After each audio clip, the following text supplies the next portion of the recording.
ભરૂચ જિલ્લા ન્યાયાલય અને કલેક્ટર કચેરીને બોમ્બથી ઉડાવી દેવાની ધમકી મળતા જ સમગ્ર વહીવટી તંત્ર અને પોલીસ વિભાગમાં દોડધામ મચી ગઈ છે.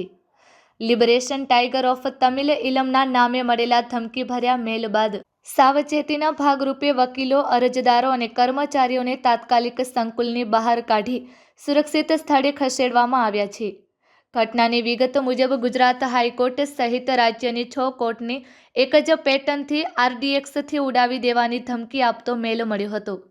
ભરૂચમાં આ જાણ થતાં જ સ્થાનિક પોલીસે LCB તેમજ SOG અને બોમ્બ સ્ક્વોડની ટીમોએ કોર્ટ અને કલેક્ટર કચેરીના ખૂણે-ખૂણામાં સઘન ચેકિંગ હાથ ધર્યું હતું. ભરૂચ બાર કાઉન્સિલ એસોસિએશનના પ્રમુખ પ્રદ્યુમનસિંહ સિંધાએ જણાવ્યું હતું કે જજની સૂચના મળતા જ તમામ વકીલોએ કામગીરી અટકાવી પરિસર ખાલી કરી દીધું હતું. પોલીસ દ્વારા ડોગ સ્ક્વોડની મદદથી સમગ્ર બિલ્ડિંગની તપાસ કરવામાં આવી રહી છે.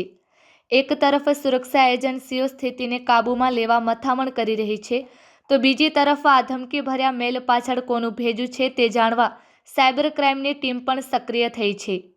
હાલમાં બંને મહત્વની કચેરીઓ પોલીસ છાવણીમાં ફેરવાઈ ગઈ છે અને ચુસ્ત બંદોબસ્ત ગોઠવી દેવામાં આવ્યો છે.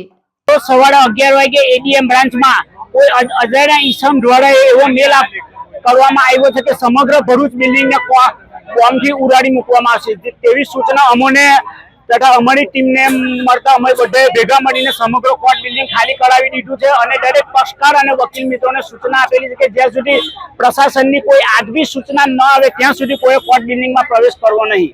અત્યારે કોર્ટ બિલ્ડિંગમાં SP સાહેબ તેમની સમગ્ર ટીમ લઈને હાજર છે અને બોમ્બની શોધખોળ ચાલુ છે.